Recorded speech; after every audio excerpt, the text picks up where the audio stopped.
Hello बच्चों, good morning. कैसे हो? कल अपन ने पढ़ा था कि रक्त स्पंदन क्या होता है, हृदय की संरचना पढ़ी।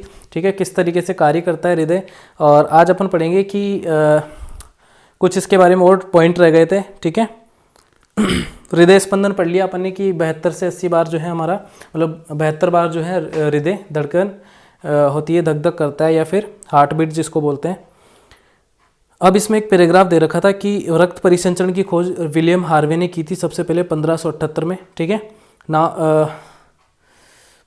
उन दिनों ये मान्यता थी कि देखो क्या दे रखा है, रक्त परिसंचरण की खोज किसने की? विलियम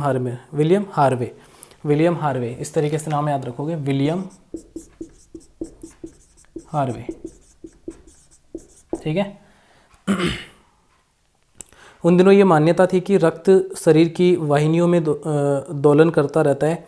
इस मत के लिए हार्वे का उपहास किया गया और उन्हें परिसंचारी कहा जाता था। उनके अधिकांश रोगियों ने उनसे उपचार कराना बंद कर दिया।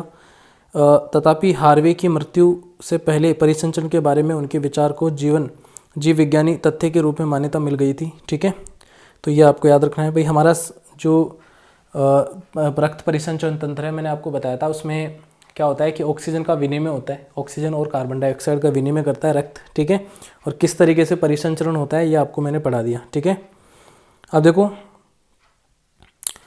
बूझो देखो कि स्पंज और हाइड्रा में भी रक्त होता है क्या, ये पूछ रहा है क्वेश्चन। तो स्पंजों और हाइड्रा जैसे जंतुओं में कोई परिसंचरण तंत्र नहीं पाया जाता है। जिस जल में वे रहते हैं वहीं उनके शरीर में प्रवेश करके उनके भोजन और ऑक्सीजन की पूर्ति, मतलब हाइड्रा और जो स्पंज वगैरह होते हैं, ये क्या होता है कि जिस जल में रहते हैं वहीं से ऑक्सीजन ग्रहण करते रहते हैं। ठीक है, और कार्बन डाइऑक्साइड वगैरह की आपूर्ति जो है इस तरीके से होती है उनमें। अब है जंतुओं में उत्सर्जन। जंतुओं में उत्सर्जन क्या होता है, तो देखो मतलब कार्बन डाइऑक्साइड का उत्सर्जन तो अपन श्वसन तंत्र के थ्रू करते हैं। हमारे शरीर में जो कार्बन डाइऑक्साइड बनती है उसका उत्सर्जन तो अपन किसके द्वारा करते हैं? हमारा श्वसन तंत्र। लेकिन मतलब कुछ ऐसे पदार्थ बनते हैं हमारे शरीर में जैसे कि नाइट्रोजनी अपशिष्ट होते हैं।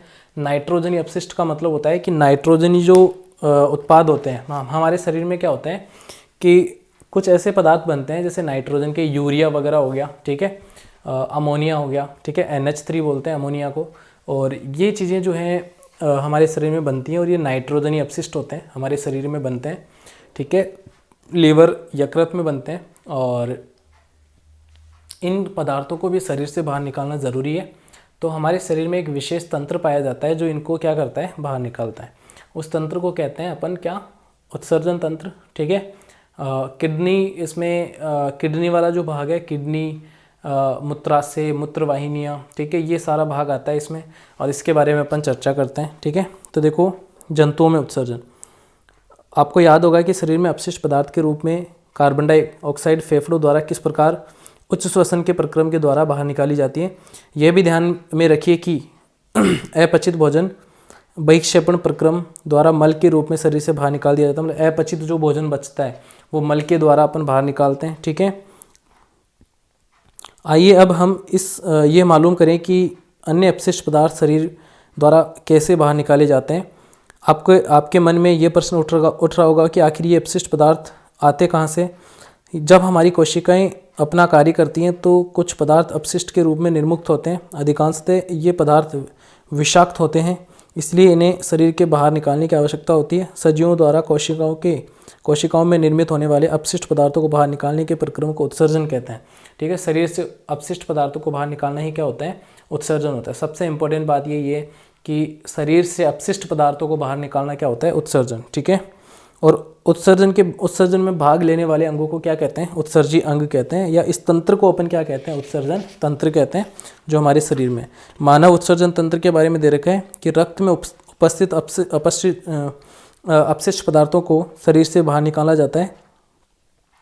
ये किस प्रकार होता है? इसके लिए रक्त को छानने की व्यवस्था जो है, व्यवस्था की आवश्यकता होती है। ये व्यवस्था वृक्क या गुर्दे, वृक्क का मतलब होता है किडनी। ठीक है, वृक्क जो है ना वो क्या होता है? किडनी। वृक्क ये क्या है? किडनी।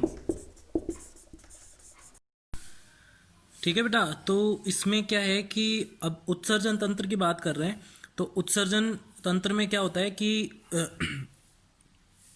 वृक्क जो है सबसे महत्वपूर्ण अंग है उत्सर्जन का। उसके बाद में वृक्क से जो है रक्त छनकर जो अपशिष्ट पदार्थ होते हैं वो मूत्रवाहिनी में आ जाते हैं, और मूत्रवाहिनियों से ये मूत्राशय में आके इकट्ठे हो जाते हैं, और इसको जो है मूत्र मार्ग द्वारा बाहर जो है बाहर उत्सर्जित कर दिया जाता है। ठीक है, तो ये प्रक्रम अपन मैं इस डायग्राम के थ्रू कल आपको बता दूंगा। ठीक है, देखो ये वीडियो बीच में ऐसे क्यों बताया मैंने, क्योंकि मेरा मोबाइल क्या है कि डिस्चार्ज हो गया था, उसकी वजह से बीच में ही रह गया था ये वीडियो। ठीक है, तो मैंने इसको इस तरीके से आपको बता दिया है। ओके, मतलब जो मैं बता रहा था उसमें कि वृक्क जो है वो क्या होता है, महत्वपूर्ण अंग होता है हमारे जो उत्सर्जन तंत्र है उसका। उसी में जो है सारा प्रक्रम होता है रक्त को छानने का।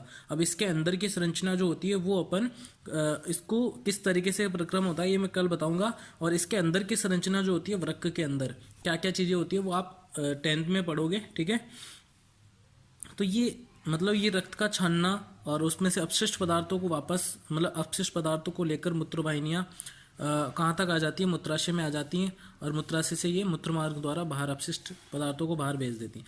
लेकिन हमारे शरीर में जैसे अब जितने भी अपशिष्ट पदार्थ बन रहे हैं, जैसे कार्बन डाइऑक्साइड को तो अपन श्वसन तंत्र के द्वारा बाहर निकाल रहे थे।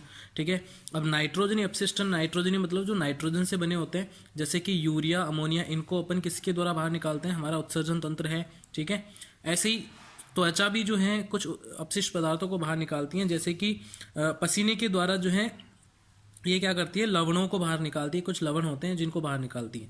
ठीक है, उसके अलावा तो ये मतलब ये चीजें हैं, तो ये सारी क्या होते हैं भाई, अपशिष्ट पदार्थों को बाहर निकालते हैं इन चीजों से अपन। ठीक है, तो ये आप याद रखोगे। ठीक है, ओके, और इसके बारे में कल अपन पढ़ेंगे। ठीक है, तो मिलते हैं अगली क्लास में। Take care, bye bye.